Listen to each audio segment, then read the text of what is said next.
Level 1. Tomorrow morning, every bank account shows 0. You wake to a notification that looks like a mistake. You tap the app. 0. Your partner's phone vibrates beside you. 0. You call your bank. Hold music. Then, nowhere. The first thing you feel is disbelief. Then, the phone lights up. Messages, calls, group chats on fire. Is this a hack? A glitch? A joke? You try a card. Declined. You run to the ATM. No cash. A blinking machine, a line forming. People with sweaty faces, empty wallets. You glance back at your home.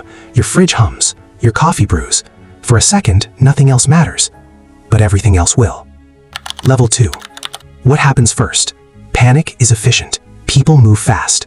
You watch neighbors sprint out with reusable bags. Stores lock their doors. A clerk announces limits. 2 items per customer.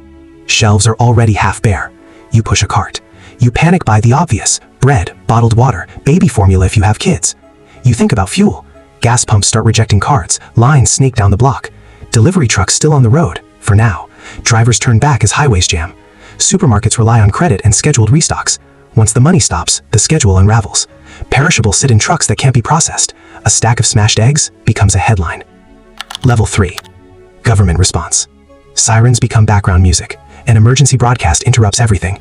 The president's face appears on your screen. A calm voice reads words that sound rehearsed. We are aware of disruptions to the financial system. The promise, investigations, stabilizers, protected deposits. A bank holiday is declared, ATM withdrawals suspended, online transfers frozen while integrity checks run. You hear the phrase, temporary measures. But the broadcast is thin on details. Lines outside government offices are longer than the ones at supermarkets. Authorities roll out curfews in certain neighborhoods.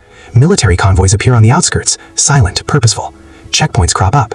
You show ID, you show nothing. You step back. Trust frays faster than a sweater. Level 4. Logistics begin to choke. Electricity stays on, for now. Fuel supply is the first real scar. Trucks need card-based authorizations. Processing centers are digital. The ledger that tracks deliveries? Corrupted, empty, unreliable. Warehouses sit full of food that won't move. You stand by a loading dock and watch forklifts idle. Refrigeration is a race against time. Within days, dairy and produce start to spoil. Open-air markets that run on cash become gold mines. A local farmer shows up with boxes you can buy with what? Barter, favor, a promise. You barter. You trade a week's worth of medicine for rice. Every transaction becomes a negotiation. Level 5. Social collapse is not cinematic. It's mundane and intimate. At first, neighbors borrow. Then they hoard. A friend who once lent you money now watches your groceries like treasure. You set up shifts to guard what you have. Windows get curtains. Lights go out earlier. Looting begins in pockets. Not everyone is violent, but fear amplifies the reckless. A man collapses in the grocery aisle and nobody can call for help. The services are strained. Hospitals flood with the predictable and the unexpected. Prescription refills lag behind. You learn who can be trusted by who helps when the lights go out. You form a group. A roof, 2 skilled hands, a retired cop, a nurse, a teenager with a generator. You trade skills for security. You make rules. You enforce them. Level 6. Power shifts quietly.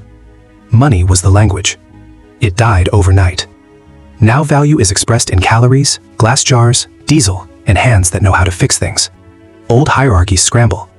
Politicians talk with less conviction. Corporations scramble for control of physical assets. Local leaders rise who know trucks, wells, and how to ration fairly. You find yourself bartering favors for bread. You sign paper IOUs on the back of receipts. The black market becomes a civic body. Criminals exploit confusion. Scams bloom like mold in heat. You face choices you never imagined. Do you trade the antibiotic? Do you open the gate to strangers seeking help? Do you keep the generator running for only your block? Each choice writes a story on your hands. Level 7. The moral calculus tightens. Humanity fractures into pockets of solidarity and pockets of predation. In some alleys, people form cooperatives. They plant community gardens. They pool skills. They teach each other canning and basic medical care. In other corners, organized groups take what they need. You learn to read tension like weather. A meal shared at dusk can mean a truce. A locked door can mean a neighbor left hungry. You live with the weight of both. Level 8. If you want to survive, you pivot. Money used to smooth friction. Now you need other currencies.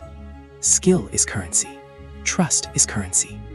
Water filters, sewing needles, a solar panel, knowledge of well maintenance, these are power. You inventory everything you own by usefulness. You teach, you learn, you exchange.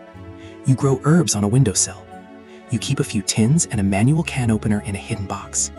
You carry a list of names who owe you favors, and who you owe favors to. You plan routes without tolls. You practice silence at night. Level 9. Recovery is possible, but slow and uneven. Banks will try to trace the anomaly. Some accounts will be restored. Some balances will return. But that day, the social ledger will show traces. You will remember who helped you when your card failed. You will remember who took and never returned. Institutions will rebuild, but not everything that was lost will come back. Trust, once liquid, becomes a sediment you must work to clear. Level 10. Years from now, you will tell the story differently depending on where you were. You will describe the moment you logged in. You will describe the smell of spoiled fruit on an August morning. You will describe the midnight meeting in a church basement where strangers taught you how to sterilize a wound.